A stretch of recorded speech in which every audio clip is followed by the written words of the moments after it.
And what's happening overseas is certainly impacting what's also going on in Washington, D.C. And it seems that there's a showdown on the way for Capitol Hill as the House gets ready to vote on Department of Homeland Security appropriations that could defund the president's executive orders on immigration. At the same time, the Senate is moving forward with Keystone Pipeline legislation. The president says he will veto that. Our chief congressional correspondent, Mike Emanuel, will bring this all together for us. He's live in Washington with more. Mike?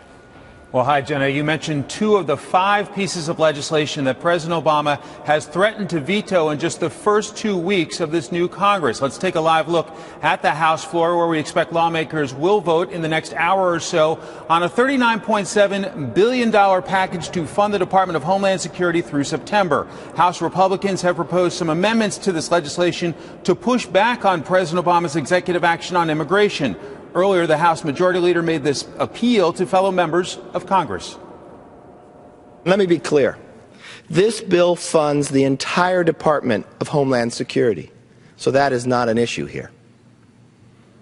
So when we vote today, there's only one question to ask. Do we weaken our Constitution by allowing the executive to legislate, or do we defend the most fundamental laws of our democracy? There is no middle ground. The immigration component has been the most emotional part of this debate. GOP members say the president overreached by going around Congress. Key Democrats are firing back at their Republican colleagues.